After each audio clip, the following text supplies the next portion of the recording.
हाँ बिल्कुल आ रही है sir, audible, you are good आज ऑडिबल। का जो विषय दिया गया है, culture of caste, culture of stupidity के लिए, इस विषय के लिए बात करने से पहले मैं महानायक कांसी राम जी की जो सिद्धांत है आगे बढ़ने का, समझाने वाले को समझना होगा, समझ कर समझाना होगा कि से शुरू करता हूँ। अभी तक पीएसबी पीवीएसपी के माध्यम से हमने बहुत कुछ सीखा है, बहुत कुछ समझने जा रहे हैं। जो कुछ आज तक हमने समझा है उसके परिप्रेक्ष्य में जो हमारे संज्ञान में आया है वो बोलने जा रहा हूँ। हमने सबसे पहले ये जानना है कि जाति व्यवस्था कब आई।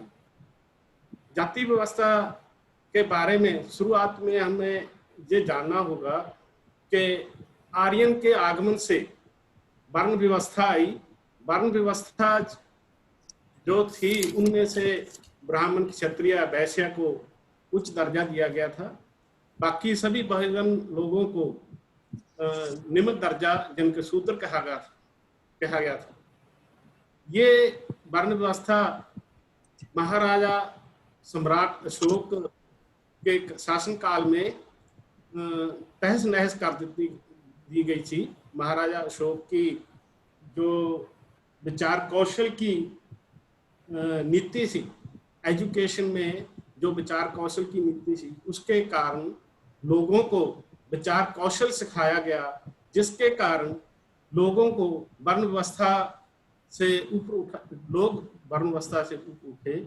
और वो पीरियड जो अशोक का था, हिस्ट्री में, वर्ल्ड की हिस्ट्री में सोने की चिड़िया कहाया गया। इस पीरियड में जितना विकास हुआ, उस को जो वर्ण व्यवस्था के लोग थे वो अपनी उच्चता को छोड़ना नहीं चाहते थे। इसीलिए उन्होंने षड्यंत्र कर भरतरथ का वध किया।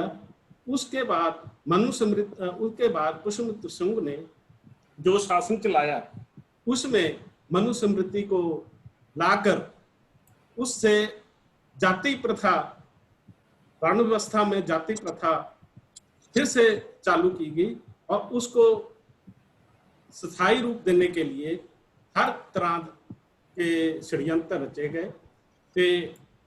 उसके बाद जो लॉ ऑफ इमिटेशन थी, जब अशोक के काल में एक प्रमुख जो सिद्धांत था, एजुकेशन सुरक्षा समिति, उसको मनुस्मृति के इन संचालकों ने पहले खत्म किया, एजुकेशन को, फिर सुरक्षा को, फिर संपत्ति को सकल खत्म किया।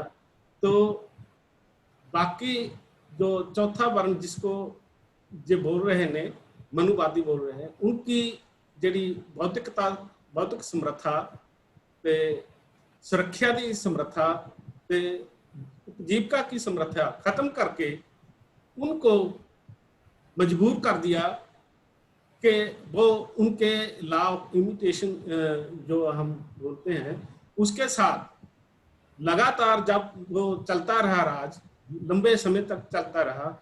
जो हमारे लोग थे, कुछ लोग जो जिन्होंने विद्रोह किया वो जंगलों में चले गए, कुछ लोग दबाव हिट आ गए। तो वो जो दबाव हिट आए, लॉ ऑफ इमिटेशन के सिद्धांत से, वो हौली हौली उनके जो व्यवहार या सोशल ऑर्डर जो उन्होंने दिए उनको एक्सेप्ट किया। एक्सेप्ट करते हुए बहुत सी उत्पीड़न हमारे लोगों ने बर्दाश्त की। इसके बाद ये गल स्पष्ट है कि वर्ण व्यवस्था, जाति व्यवस्था ने समाज को, भारत के समाज को कमजोर किया। जब ये समाज कमजोर हुआ तो बाहरी दखल, बाहरे मुगल, तुर्क, जो भी आए मुसलमान, उन्होंने हमारे देश में अपना शासन कायम किया। फिर अंग्रेजों ने शासन कायम किया। इस समय मनुवादी जो लोग थे वो उन लोगों का मुकाबला तो कर नहीं सकते थे, तो उनके साथ समझौता करके वो शासन में मुसलमान या मुगल या शासन में अंग्रेज रहते रहे, प्रशासन में जब मनुवादी लोग रहते रहे। जब मनुवादी लोग प्रशासन में रहते रहे तो लंबे समय तक जो जाति प्रथा वो खत्म इसलिए नहीं हो पाई क्योंकि प्रशासन में ये लोग थे, इन्होंने ये प्रथा खत्म होने नहीं दी। जब मध्य काल में मुसलमानों ने या सूफी संतों ने यहाँ पर आके अपना प्रचार करना शुरू किया, तो मध्यकाल में अपने जो भारत के संत महात्मा थे उन्होंने भी इस जाति प्रथा को, जो लोगों को उत्पीड़न था उनके विरुद्ध आवाज उठाकर इसको खत्म करने की, जिनकी आवाज उठाई, लोगों को अवेयर करने की अपनी परंपरा चलाई या अपनी कोशिश की।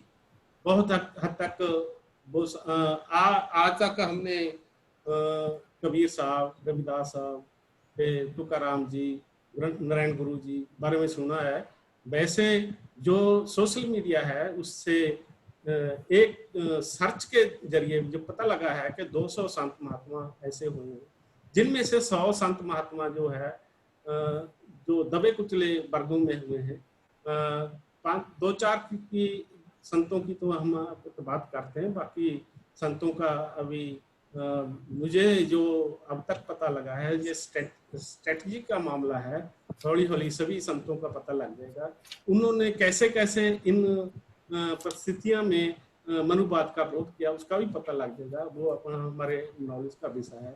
ये रिसर्च हमें करनी पड़ेगी। सर्च सोशल मीडिया ने की है, रिसर्च हमें करनी पड़ेगी कितना सही है कितना गलत है इस विषय पे। इसके बाद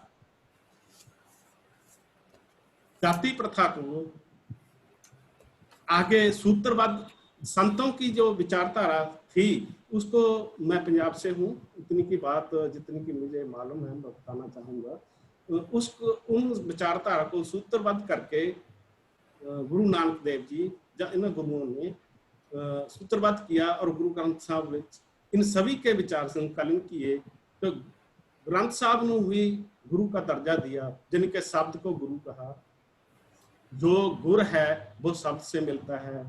तो इसी प्रसंग के चलते चलते गुरु गोबिंद सिंह ने 15वीं सदी में खालसा 1499 में खालसा पंथ सजाया, जिनके खालसा कौम बनाई। उसमें जे कंसेप्ट रखा, अपनी जात पीछे रखकर आओ जो हमारे साथ चलना चाहता है, वो उन्होंने चलाया। कि सिख कौम को खालसा का नाम देकर, सिख जब खालसा का डिफरेंशिएट है, इसके आगे बात फिर की जाएगी। वो भी तो इसके बाद वो भी सफल नहीं हो पाए जाति को खत्म करने के लिए। इसके बाद अंग्रेजों के जमाने में साहू जी महाराज, ज्योतिबा फुले, डॉक्टर अम्बेडकर साहब, इन्होंने अपनी विद्वता के बल से अपने समाज का उद्धार करना चाहा, तो अपने समाज को दिशा निर्देश दिए, संघर्ष किए। तो वो करते हुए डॉक्टर अम्बेडकर जी ने हम लोगों को बहुत कुछ कॉन्स्टिट्यूशन में जो उन्होंने दुबाया, उसके बल पर आज हम सब लोग बैठे हैं। जो अनटचेबिलिटी तो उतना फेस नहीं कर रहे, पर डिस्क्रिमिनेशन पूरी तरह कर रहे हैं। आज के परिप्रेक्ष्य में अब जब देखेंगे, हम समाज को दो हिस्सों में देखेंगे। कुछ लोग ऐसे हैं जो हमारे जैसे हैं, जो पढ़ लिख कर कुछ समझने लगे हैं। एक तो ये वर्ग है, एक वो वर्ग है जो गांव देहात में रहता है, उसको अभी भी जो 25,000 साल पुराना मुसीबता से जो मुसीबता उन पर थी अब भी चलती हैं। बेशक वो पूर्ण रूप में नहीं चलती हैं। जब हम बात करेंगे उनको शिक्षा, उनको अपने अपने विचारों को अवगत कराने की, तो मैं यहाँ पर एक ऐड करता हूँ। और उनके लिए तो अपने लिए थोड़ा सा डिफरेंस रखना पड़ेगा, क्योंकि जिस जगह पर जाएंगे, जियोग्राफिकल कल्चर ऑफ कास्ट जो सिस्टम है, जिस जगह पर जाएंगे उसके अनुसार उनको समझाना पड़ेगा। ये मुझे लगता है। ये इसके पश्चात डॉक्टर अम्बेडकर जी को जो मेहनत की, जो स्ट्रगल की, जिसकी वजह से आज समाज यहाँ पर पहुंचा है, पर फिर भी हम इंटेलेक्चुअल जो कहते हैं थिंकिंग स्किल आज भी हमारे पास भी इतनी नहीं है। इसके लिए जो अपन सभी मिलकर एजुकेशन के जरिए थिंकिंग स्किल को लाने की कोशिश कर रहे हैं, ये मुझे बहुत अच्छा लग रहा है। तो इसमें हम सभी लोग आपे गुर चेला, जो मैं गुरु गोबिंद सिंह जी ने कहा से आपे गुर चेला, मैं पी.आर. अम्बेडकर साहब जी को इसके बधाई देता हूँ। उन्होंने कभी नहीं कहा, जो ट्रेनर पहले तैयार किए हैं, उन्होंने कभी नहीं कहा कि हम सब कुछ जानते हैं। उन्होंने सभी हर समय यही कहा है, कुछ हम सीखे हैं, कुछ तुम सीखो, तो कुछ तुम उसको सिखाओ, हमको सिखाओ, कुछ हम तुमको सिखाएंगे। जे आपे गुटिल्ला वाली पिरत वो चल रही है, बहुत अच्छी पिरत है। इसमें किसी की ईगो जड़ी है वो आगे नहीं आती। समाज को कोऑपरेशन पर ले जाने की ये पहली कड़ी है। जब हम सभी को अपने समान समझकर बात करेंगे तो वो महसूस करेगा, वो अपने आप का गौरव महसूस करेगा, वो अपने मन की बात छुपाएगा नहीं, अपने दुख हमको भी बताएगा, तो हम हमारे दुख भी सुनेगा। तो पॉसिबिलिटी फिर जो है किसी प्रॉब्लम की दूर करने की इसमें आएगी। इसके चलते जो कांसीराम जी ने डॉक्टर अम्बेडकर के कार्य को आगे चलाया, उसको जो उन्होंने चलाया, जो थिंकिंग स्किल जो संघर्ष उन्होंने किया, उनके संघर्ष से का परिणाम स्पष्ट है कि उत्तर प्रदेश में सत्ता में भी हमारे लोग आए। रेगुलरिटी बन पाई या ना बन पाई, ये मैं आगे कहने से सपोर्ट नहीं करूँगा। तो डॉक्टर अपने पी.आर. अम्बेडकर साहब जी ने इसको पछाना, और अब इनको पे बैक सोसाइटी के जरिए हमारे लोगों को समझाना और हमें समझाने के लायक बनाना, और लोगों को का जो उद्यम किया है बहुत सराहनीय योग है। मैं ये कहने को नहीं हिचकूंगा, तो जो पहले ट्रेनर जिनसे हमने कुछ सीखा है, श्याम सुंदर जी बोलो, हर समस्या यानी कि अपने बोलने की तरतीब को कैसे अरेंज करना है सिखाया गया है। अमर सिंह जी वालों बड़े गहन तरीके नाल किसी समस्या को वाचना सिखाया गया है। हंसते हंसते रास्ते काट जाना और हंसते हंसते सभी गल कह जाना नाहर सिंह जी से सीखे हैं। तो बड़े ठम्मे से बात को रखना महेंद्र ठाट घरवे साहब जी से सीखे हैं। ये कला है जो हम सीख रहे हैं, वो इस कला के जरिए हम आगे लोगों को अपने विचारों से अवगत कराने के समक्ष होंगे। जो यहाँ मैं एक कल और कहने जा रहा हूँ, जो शिक्षा प्रणाली आज जो करंट सिचुएशन जी हैगी है, वो जो शिक्षा प्रणाली है जो पहली भी थी, जिमें पी.आर. अम्बेडकर साहब ने किया है कि मैं जो कहूँगा ये बहुत माड़ी शिक्षा में मिली है, वही बात है जो सिलेबस हमने पढ़ा है वो उसमें इतना कुछ जो आज पे बैक सोसाइटी के जरिए में सीखा नहीं सीखा। मैं जो कुछ सीखा थोड़ा बहुत जब चला हूँ, सरदार सोहन सिंह जी के बड़े भरा जो पहले बोले हैं गुरबचन सिंह जी के संपर्क में आकर कांसीराम जी से भी मिले दूरी पे, मायावती जी से भी मिले, एक बार और मिले, 2 बार मिले हैं, तो इतना ज़्यादा संपर्क नहीं रह पाया।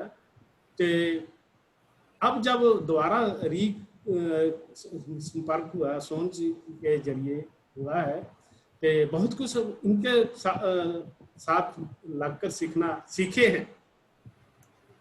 तो मैं टाइम हो गया आपका सर, आप समराइज करो सर, टाइम हो गया। ओके। आज की जो करंट सिचुएशन है उसमें हमारी सभी लोगों की ये जिम्मेवारी बन जाती है, क्योंकि आज का जो एजुकेशन सिस्टम है वो हमारे आने वाले बच्चों को वो कुछ नहीं सिखाएगा जो कुछ आज हम यहाँ सीख रहे हैं। ये जिम्मेवारी साइड बाय साइड अपनी बनेगी। हम सभी लोगों को ये कोशिश करनी पड़ेगी कि हम पहले अपने घर से बच्चों को बड़े समय से और फिर अपने ट्रेनर को इसके बारे में सिखाएं और इसके बारे में सीखें। जय हिंद। मैं यहीं पर आपको thank you very much, very nice. Thank you Amar Singh ji, बहुत अच्छा आपका वक्तव्य, और आपने बहुत अदर देन कास्ट के अलावा भी काफी कुछ